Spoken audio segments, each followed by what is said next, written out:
दुनिया को corona virus से छुटकारा कब मिलेगा, इसे लेकर किसी के पास कोई जवाब नहीं है, क्योंकि कोरोना वायरस का इलाज अभी किसी भी देश के पास नहीं है। कुछ विशेषज्ञों का मानना है कि इससे आने वाले कुछ हफ्तों में राहत मिल सकती है, तो कुछ कहते हैं कि गर्मी बढ़ने के साथ साथ इसका असर कम होने लगेगा। जितने मुंह उतनी बातें। आप जितने विशेषज्ञों से बात करेंगे सब अलग अलग बातें बताते हैं, जितने डॉक्टरों से बात करेंगे सब अलग अलग बातें बताते हैं। लेकिन अमेरिका की हार्वर्ड यूनिवर्सिटी द्वारा की गई एक नई स्टडी के मुताबिक ये वायरस वर्ष 2024 तक भी सक्रिय रह सकता है और इसी वजह से दुनिया को अभी कई वर्षों तक सोशल डिस्टेंसिंग का पालन करना पड़ सकता है। इसका मतलब ये हुआ कि अब वर्षों तक आपका लाइफस्टाइल चेंज हो जाएगा, या ये भी कह लीजिए अब हमेशा के लिए आपका जीवन बदल जाएगा। आप पहले जैसे जीवन काल में दोबारा नहीं जा पाएंगे। यानी लोगों से कम मिलना जुलना, सोशल डिस्टेंसिंग, हाथ मिलाने की बजाय नमस्कार करना दुनिया के नए संस्कार बन जाएंगे। इस स्टडी के मुताबिक अगर जल्द से जल्द कोरोना वायरस की वैक्सीन नहीं ढूंढी गई तो अमेरिका जैसे देशों को वर्ष 2022 तक सोशल डिस्टेंसिंग का पालन करना पड़ेगा और 2024 तक संक्रमण के शिकार लोगों की निगरानी भी करनी पड़ेगी, क्योंकि धीमा पड़ने के बाद यह वायरस एक बार फिर तेजी से हमला कर सकता है।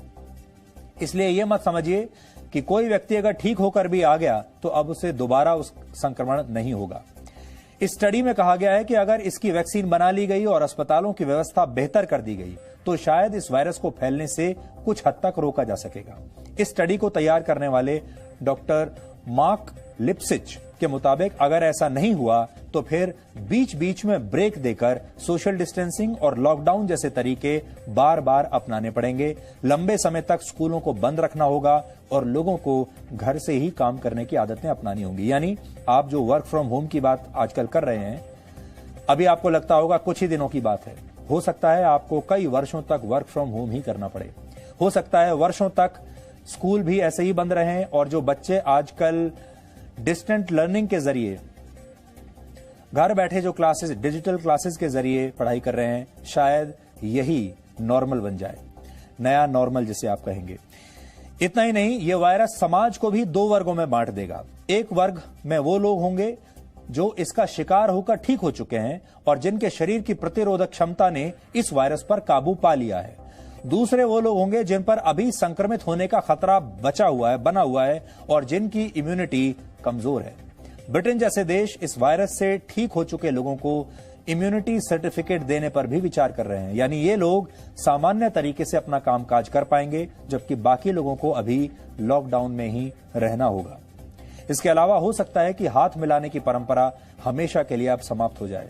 आमने सामने बैठकर मीटिंग्स करने वाली परंपरा भी शायद हमेशा के लिए खत्म हो जाएगी और समारोह और प्रार्थना सभाओं का तरीका भी हमेशा के लिए बदल जाएगा। बल्कि आप कह सकते हैं कि यह तरीका पहले ही अब बदलने लगा है।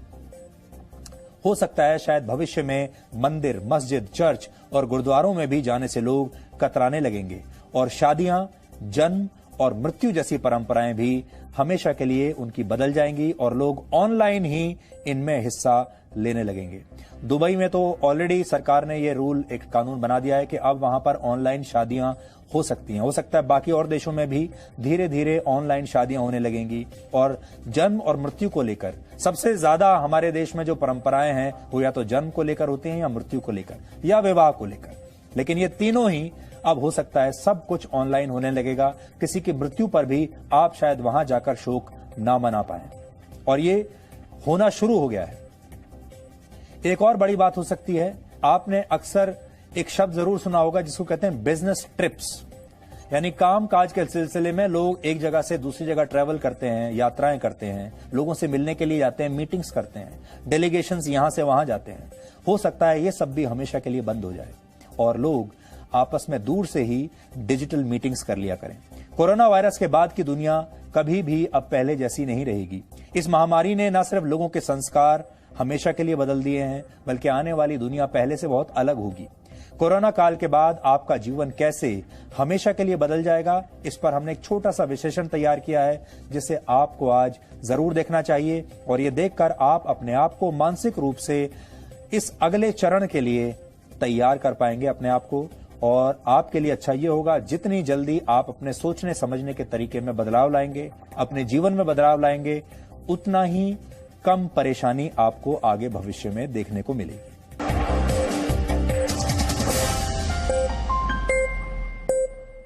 Change and those who cannot change their minds cannot change anything, यानी बदलाव के बिना तरक्की हासिल नहीं की जा सकती, और जो लोग वक्त के साथ अपने सोचने का तरीका नहीं बदल पाते वो कुछ भी नहीं बदल सकते, यानी वो कुछ भी नया नहीं कर सकते। याहू, नोकिया और कोडेक जैसी कंपनियों को चलाने वाले लोग वक्त के साथ अपनी सोच को बदल नहीं पाए और शानदार शुरुआत के बावजूद वक्त से पहले इतिहास का हिस्सा बन गए। हमने अपने इस डीएनए टेस्ट के जरिए आपको यही बताने की कोशिश की है। हम आपसे यही कहना चाहते हैं कि बदलाव प्रकृति का नियम है, इसलिए नए तरीके से सोचिए, नए आइडियाज पर काम कीजिए, नए लोगों से मिलिए, नई सोच अपनाइए। ये सब करने के लिए आपके पास किसी बड़े गोल यानी बड़े उद्देश्य का होना जरूरी नहीं है, क्योंकि जीवन को छोटे छोटे बदलावों से भी सुखद और मंगलमय बनाया जा सकता है। होना यह चाहिए कि आपके पास एक उद्देश्य होना चाहिए, चाहे वो उद्देश्य बड़ा हो या उद्देश्य छोटा हो, लेकिन उद्देश्य होना जरूरी है। इसलिए हम चाहते हैं कि आप रोजाना एक जैसा जीवन ना जिए, हर दिन कुछ नया करने की कोशिश करें ताकि आप इस दौड़ में पीछे न रह जाएं।